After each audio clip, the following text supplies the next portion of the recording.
Okay, this is evaluation question 2. Where's our faces gone? Some elsewhere. It's something. It's fine. So this is our trailer, and this is our magazine, and these are our posters. Our posters. Let's go along there. Okay. What's our unique selling point? The Hybridity. I think our unique selling point comes with the hybridity that we've got between genres. Because we sort of mixed the thriller genre with the sort of romance genre. It was intentional, wasn't it? Yeah.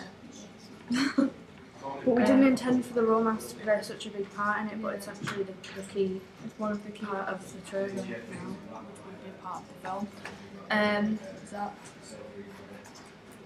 Yeah. We were talking about the the track, the song. Oh yeah, the song in our trailer Sort of. is not the conventional part of the thriller. It's more. It's not really romance, though, is it? But it's not thriller. I don't know what it is. Really. So it challenges the genre. Because we don't have any like explosions or. Yeah, I think it's not more of it's kind of psychological thriller more than a scary thriller. Yeah. Which is what we like to go on. Okay. Moving on. We've ensured that our trailer, poster, and magazine both belong to the same. Oh my god. I think the main thing That's class. that Don't know what I was. Anyway, stop it. I think the main thing that we've sort of ensured- makes them the same is that we've obviously got the same actors on all of them. And we've trying to go like the pale, even though we haven't done it any of these, have we? No. But that was our problem. And we were going to have, we decided we were going to have like a Cloverfield kind of campaign which starts off with a poster that doesn't really give much away and then gets on something a lot more developed. So this was going to be our first poster. It has no title, it has no characters, and pretty much it's just the cars rushing past, symbolising our protagonist's life rushing past him so quick, because it changes like in the blink of an eye pretty much. Yeah. Well, in the swallow. Yeah, so yeah, we've got just the slogan and the coming soon. Even though it says winter, it's not very specific, it doesn't really give much away. But it's got the Twitter, which is a big part of a film content, the social networking, and the website, which is that's what the whole like Cloverfield did the enigmatic kind of feel to their first campaign. Our second poster, not that one, next one. It's this one, which still doesn't reveal the title because I think our title gives a lot away about the narrative. It sort of tells you what's really But if you don't know, obviously, the title, you have no idea, but it's drawn you in because now you've been introduced to the characters, so you sort of find a little bit more out about the film in each poster. And we've managed to keep it like together. We've kept the same font on the coming soon, and we've got the same slogan. The only thing that's changed is the font. But yeah, then we released the normal one, the other one, the one next to the magazine. That one, which obviously releases the title eventually. It shows you a bit more interaction between the characters that gives you a feel of who they are and their kind of feel of in the film. And then we've also got like what do you call it? It's like a cell line, isn't it? The winner of the Cannes prestigious Palme d'Or.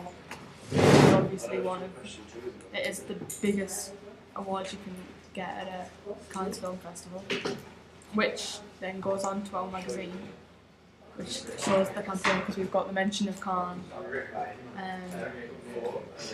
Well done, which is obviously it links them all together. We've also got the same font as we do on the post of the title, and the best thing to happen to each cinema is the same font as the slogan and the cell line and the thing about the Palme d'Or. So then we sort of made some individual character posters as well, didn't we? To sort of introduce the characters in a bit more depth. So you get each character, and you've also got a little rating in there. What we did intend to do, that we wanted to do to make them all a bit more together, couldn't think of the word, was put like light wisps like this one on the. I don't know why I keep pointing the screen because I can't. Yeah, like the car. As well as car headlights. Yeah, so it kind of merges like the continuity between them all. But it's too difficult to do that. Yeah. We were going to do that to the magazine as well, weren't we? But Yes, we were. some And then these all linked to the trailer. Obviously, they've all got the same actors. We've got the same font for the intertitles. We shall get an intertitle. Doing the same thing now. there. That's not an intertitle.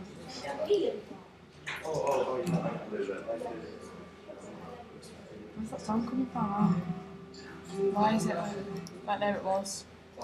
This bit when You can't see it because can we move this? There we can Yeah. move this. This Right. is obviously the same font as this. So stop watching. Yeah. How do we make the audience know the connection with the product? I think we've pretty much answered that, haven't we? It's all the The continuity actors, between the fonts, the colours, the sort of tagline, what's it called? Slogan. tagline, same thing really. We just sort of introduced a little bit more, but kept the old things on as well, rather than replacing them. We just sort of kept them and added to each poster. Yeah, that's what we did. Technical elements throughout and creation. I think that's pretty much the same. The whole we've kept the red, the colour. The red's in the trailer. It's also in the magazine, and it's not substantial in the It's not dominant, is it? but you've still got it there. It's there, yeah. When it's obviously the website. The main part of the website is in red. I think the only thing that we could change, we probably put had we more time to develop about it. Then we could have put a red stroke maybe around the title, and it would have maybe start I red think a bit more. there is a bit more red needed, but I'm not sure where it would look the best. Yeah, I think if you've got too much red in it, It's a bit like it makes you think horror. I think red makes you think horror, and you don't want to give the wrong impression. Next one was the relationship between the distributor and the magazine publisher, Right. and why would we want our film to be on a magazine? Well, it's kind of obvious. We want to get as many people to go and watch our film, and if A lot of people who buy these magazines won't see the posters at a bus stop or outside the cinema because they buy the magazine. So it's sort of reaching different target audiences, isn't it? Whereas like if you put it on a sit like outside a cinema, you're gonna get people, regular cinema goers. But then people might not buy the magazine. Yeah.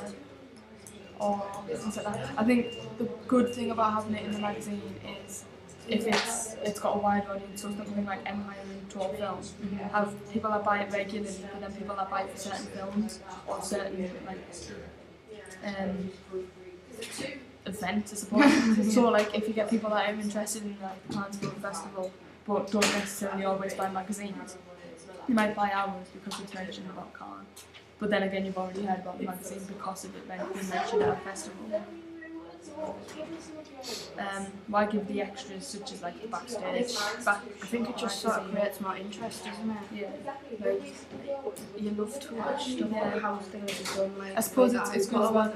If you want to go into the business, if you want to go into film, if you want to be an actor or something, or it's good to see what happens. Like, on the set. And But not even just that, sometimes it's just purely out of interest of how things are created and how other people do their jobs. Yeah. I think all of them like interviews and stuff like that, it's all just to sort of generate more interest, to get more viewers, more money. It's also good for like other films that you make. People like the person that you make. And that's Because like a common tagline is sort of from the producers or from the director. because they sort of try to sell the follow-up film by the success of the first film or another film. Yeah. Does our mag make use of these? Is that what it was? Does it make use of the extras? I think it does. Because then again, even though it's not really like packed up, you've got this event called Cannes Festival, and then you've got Skyrim, which is a game, but it's a game that appeals to like loads of people. It's one of the best-selling games in this year. Star Wars, everyone loves Star Wars, And Harry Potter. and everyone loves Harry Potter, and they're both big franchises that'll have a lot of audiences. So if there's a big feature on Harry Potter or Star Wars, you can get their fans that are going to read out. Yeah. Then there's Justin Because you can pay Timberlake. £2 off for a magazine, you might as well read it. Yeah. You've got Justin Timberlake in his new film. You've got his music fans as well as his film fans. Yep. So that's drawing in more people to watch it.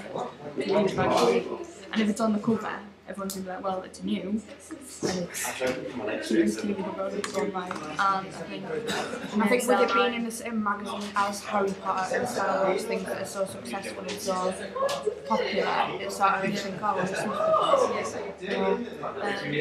so yeah, it does make use of the extras that are going on in there. Other products. We looked at film packages that people can run. Yeah. it's on our blog or on YouTube. It's on the blog, it's crazy, isn't it?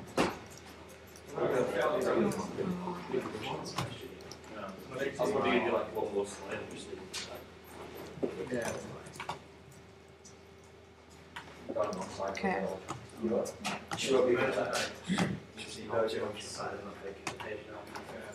Yeah,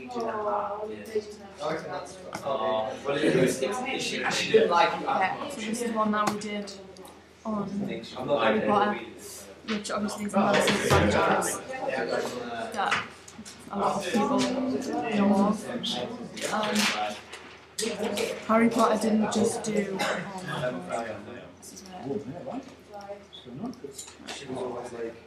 this. Harry Potter is a screen adaptation, so it already had success from the books anyway. But I don't know what that says. That's about.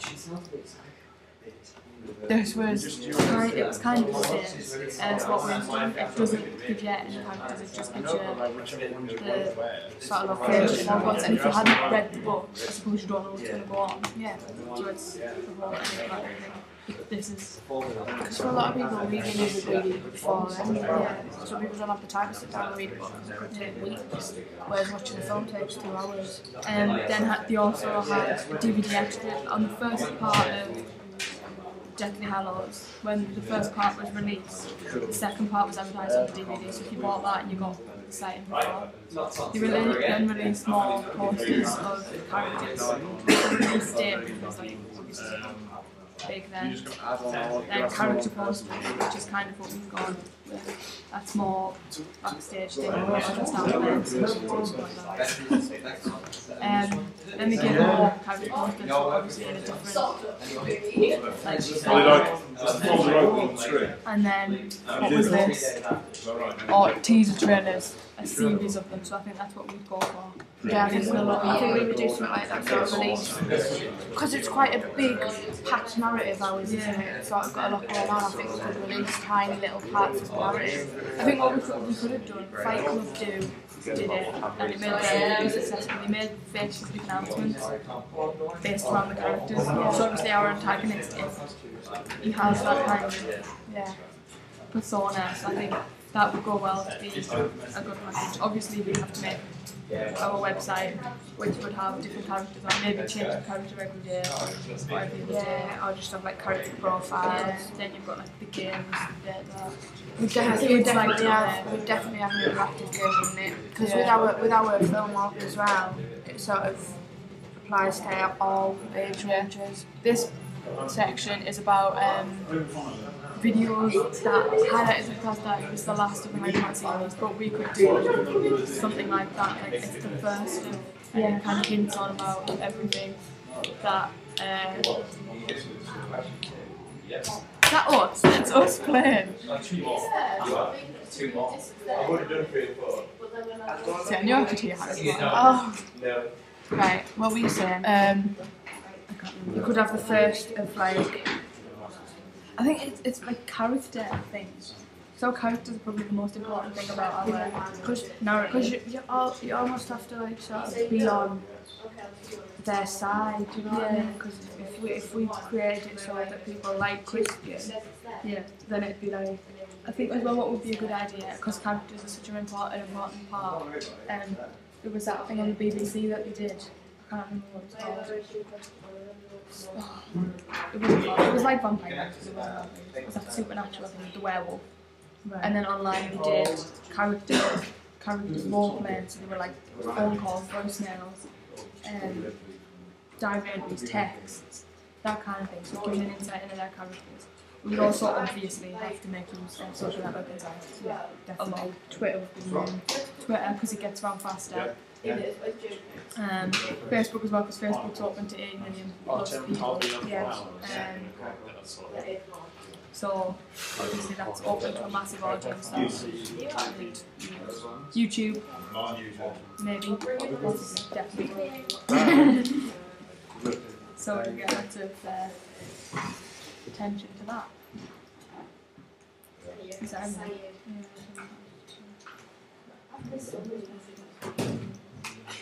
3D glasses. Premiere was, we have a lot from the Premiere. This was a video it was broadcast live on YouTube, and I've just zoomed out and to do that for. And then I think we should do something like that for in 3D and 3D. Some sort of like Harry Potter, the 3D glasses are like the shape of his glasses. Yeah. We could do something like that with obviously I'll make wear glasses, yeah. Something like that and make. Oh, and this is ITV. Did behind the scenes, so we don't do something like that for hours. Is that everything? Yeah. Bye. Bye.